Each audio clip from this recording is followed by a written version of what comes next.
Здравствуйте, уважаемые любители кино. Когда человек берет в руки редкую книгу, которую еще не читал, но знает, что она очень интересная, он всегда немного волнуется. Вот ты и я сегодня волнуюсь, потому что мы открываем с вами новую главу в истории белорусской киношколы. Вспомните, одной из первых гостей нашей студии со своими студенческими фильмами была ученица Виктора Турова, выпускница 1994 года, а это был первый выпуск режиссеров игрового кино в истории независимой Беларуси Рената Грицкова. А сегодня мы начинаем смотреть фильмы выпускников мастерской режиссуры игрового кино уже самой Ренаты Грицковой. Набор состоялся в 2012 году.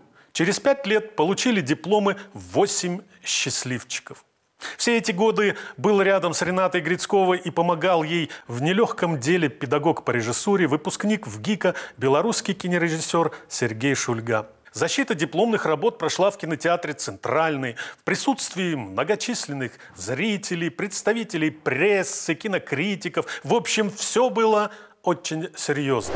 За время учебы студентам мастерской Ренаты Грицковой была предоставлена возможность снять по несколько короткометражных фильмов по всем законам профессии. Когда работала полноценная съемочная группа, использовались технические базы производящих студий, в том числе и Национальной киностудии «Беларусьфильм». Еще одна особенность, которую необходимо отметить: в период учебного процесса мастер курса сочла необходимым, чтобы ее ученики не только в теории, но и на практике познакомились с такими жанрами экранного искусства, как документальный фильм, телевизионная реклама и музыкальный клип. Несомненно, это придаст всем выпускникам этого курса дополнительной уверенности и поможет освоиться в профессии, которую они выбрали и в которой очень высока конкуренция. Группа у Ренаты Грицковой подобралась интересная по составу. Встретились вчерашние школьники и уже вполне состоявшиеся люди, имеющие за плечами высшее образование и жизненный опыт.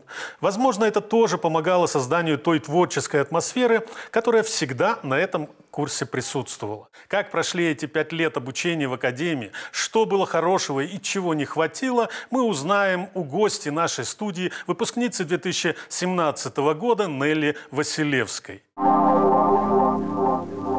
Нелла, добрый вечер. Здравствуйте.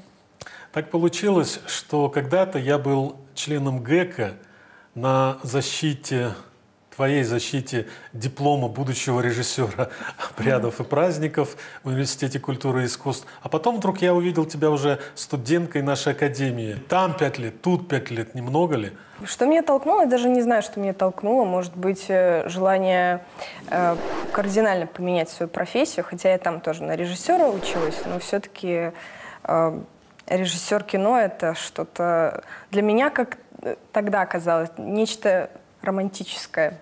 Когда я пришла и увидела, что это просто какой-то маленький ад, мини-ад, вот уже было поздно. Я пришла, но я влюбилась в этот мини-ад и поняла, что, ну, скорее всего, это мое. И что меня туда привело?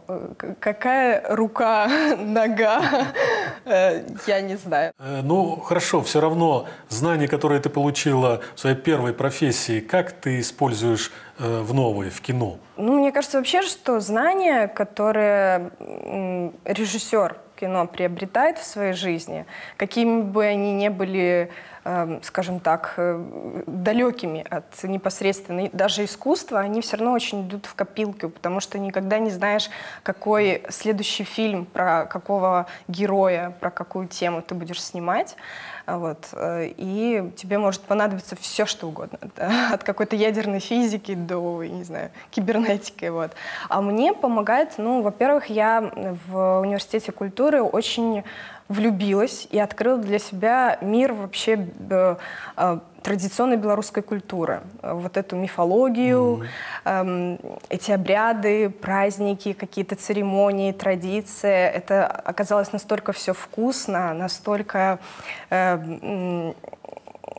завораживающе для меня и так немножко волшебно. Я чувствую, что вот, ну, где-то это мой мир, и, наверное, с каким-то своим фильмом будущим я все-таки вернусь. Ты несколько фильмов снимала вместе со своим однокурсником Андреем Кашперским. А вот насколько это важно найти единомышленника во время учебы или команду?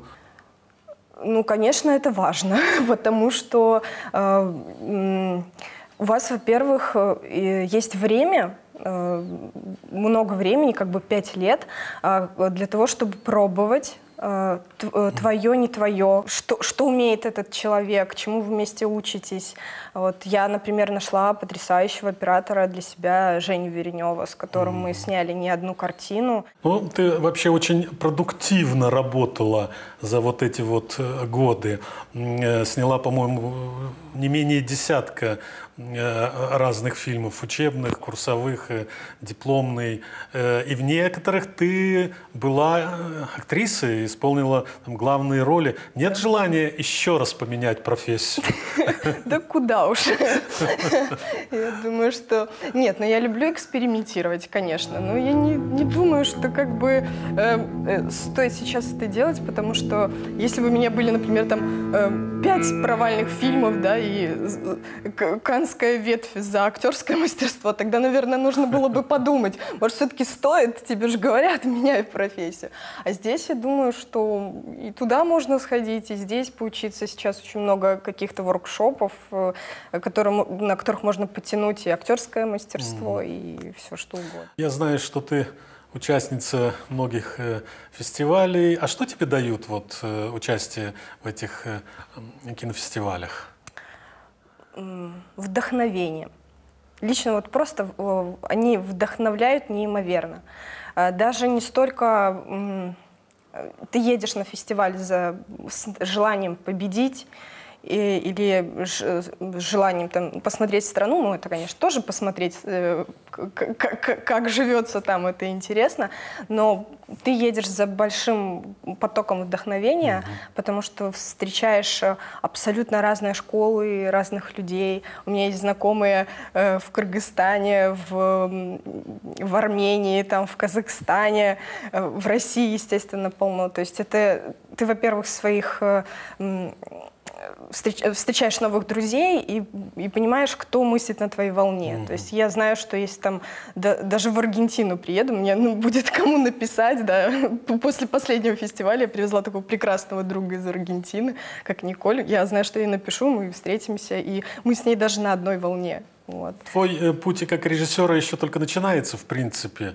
О чем ты мечтаешь? Я много о чем мечтаю. Ну, какой фильм мечтаешь снять в первую очередь? Какой фильм? Я мечтаю, во-первых, снять фильм. Ну, начнем с того. Да, это очень важно. Причем снять фильм с теми людьми, которых вот я накопила, скажем так, собрала в свою такую маленькую команду за время обучения, вообще за время моей жизни. Вот, это и талантливые композиторы, и звукорежиссеры, и прекрасные молодые актеры, у которых горят глаза, и они хотят делать идею, вот, они хотят на это работать. То есть собрать их всех вместе и сделать, естественно, хороший фильм. Ну, расскажи тогда коротко о тех фильмах, которые мы сейчас будем смотреть. Да, мы будем смотреть 2 фильма. Один из них мой диплом. Это фильм про 2 братьев, которые так сложились обстоятельства, что они оказались вместе. Это 2 мальчика, им по 10 лет. И для них я приготовила в этом фильме очень такое недетское испытание, замешанное на ревности, любви, ненависти, на очень ярких эмоциях. А второй фильм — это «Окуака». Я его выбрала, потому что это довольно нетипичный для меня фильм, скажу сразу, это комедия. Это история маленькой девочки, которая живет очень сложной жизнью, такого замкнутого, одинокого ребенка с, скажем так, с особенностями развития. Вот. И какие проблемы у нее в семье, как она преодолевает, это ее монолог довольно удивительно потрясающее произведение. Лучше, конечно, еще и прочитать его, да, ну и посмотреть. Нелла, спасибо, что ты пришла к нам сегодня в студию и за то, что ответила на все наши вопросы. Спасибо вам. Смотрим фильмы Нелли Василевской Акуака и «Мой брат». И будьте внимательны, уважаемые любители кино, к телепрограмме, чтобы не пропустить очередной выпуск программы «Время кино» с фильмами студентов и выпускников Белорусской государственной академии искусств. До встречи на телеканале «Беларусь-3».